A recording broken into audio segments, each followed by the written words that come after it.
What's good, everybody? Welcome back to the channel. Your boy is still on the cruise ship, but it's all right because tomorrow we dock, and then the day after that, I will be on a plane flying back to my hometown, and I can't wait. Now, obviously, I've had a lot of fun traveling the UK. We've seen a lot of stuff, and I'm going to share some of that stuff. It wasn't a proper vlog that I did, but, you know, I took some videos, did some pictures, and I might make a short video to share some of those things, but we have a lot of great fights tonight. We've got UFC 317, and we've also got Jake Paul versus Julio César Chávez Jr. Now, with that being said, I am in for a very, very long night. Like, I feel bad for people in the UK because these events are not time friendly to other countries. You know, we take it for granted in the US just how easy it is to watch a live fight.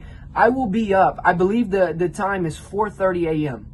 that the Paul versus Chavez fight comes on. So it's going to be a late night, but you know what? It's the last night on the cruise. It's Saturday. I might just get a cold brew from the coffee shop and just go with it. You know what I mean? But for this specific video, I want to talk about Jake Paul versus Julio Chavez Jr.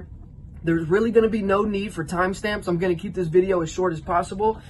This fight is happening in Anaheim, California. Now, if you guys know anything about Anaheim, that is where Disneyland is at.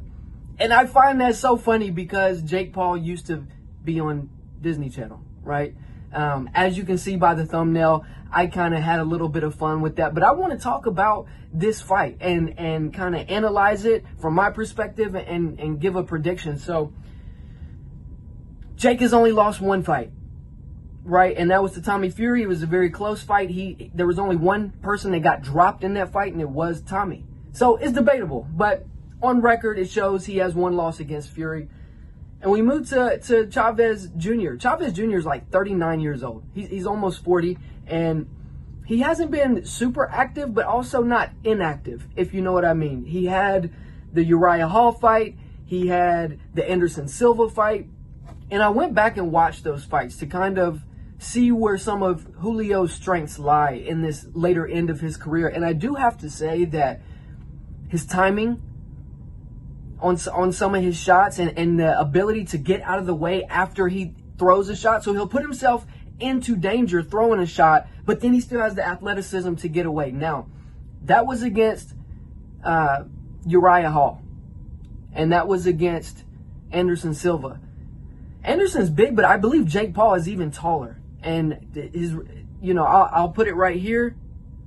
The reach comparison between Jake and Anderson, I think Jake's going to be a lot longer than any of those two guys that he's recently fought, right? Another thing I like about Chavez is he can actually throw punches in combinations. He does invest into the body as well. And these are things that we don't see from a lot of the guys that fight Jake just because a lot of these guys aren't boxing guys, right? They haven't practiced they haven't drilled the same way that these boxers have drilled their entire life. No disrespect, but we know that is true. So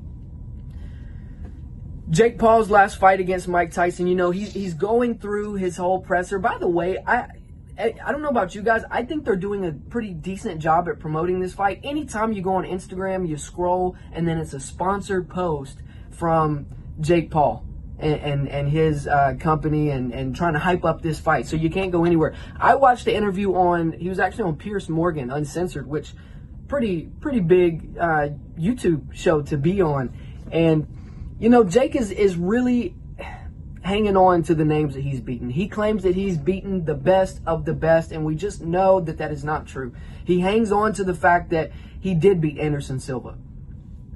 Anderson was almost 40 whenever they fought. That was only his second or third boxing match ever. And Anderson did really well. He hangs on to the fact that he beat Mike Tyson. And we can say that, sure, anything could happen. If Jake fought younger Mike, then who knows what would happen. But I think we can all speculate as to what we believe would happen. Yeah, it's hard to hang your hat on beating a 58-year-old Mike Tyson. You know what I mean? And I'll speak about that fight just a little bit. I believe that Jake Paul took it incredibly easy and was incredibly respectful to Mike Tyson in their last fight, right? I think Jake could have got Mike out of there if he wanted to. But I want to talk about how I see this thing playing out. And I'm going to be completely honest. I believe that Jake is just too big. Jake's too big. He's too young. He's too athletic. He's too powerful. And that is going to be what we're going to see tonight. Another thing worth mentioning, in the Uriah Hall fight, Chavez Jr. started to get tired into the later rounds. Now, Chavez believes that he will get a knockout or a finish, TKO, somewhere in the 9th round.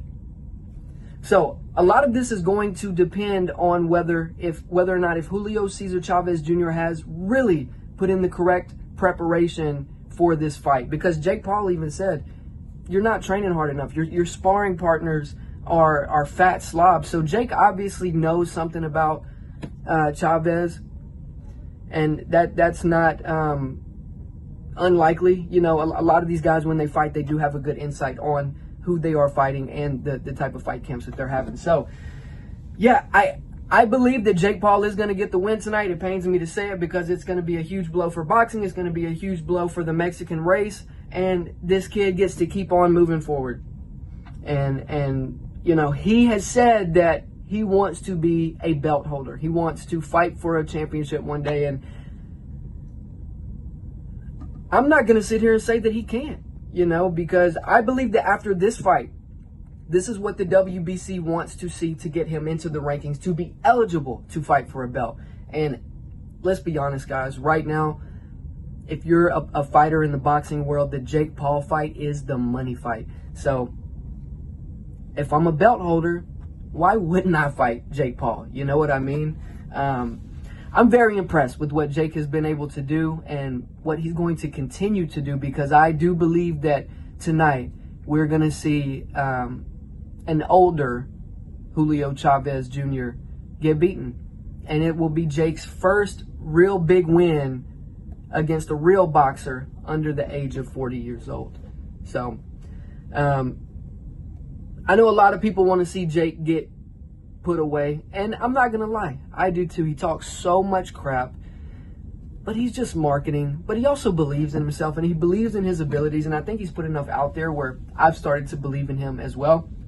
But he's not fooling anybody. You know, the minute he fights someone that is equally as big, as athletic, up in the rankings, I think that is when we will see Jake Paul get defeated. But for right now, for this fight, Jake Paul is just too young. And if this would have been 3 fights ago for Jake Paul, I would like Chavez Jr. a little bit more. But right now, Jake Paul is just too good.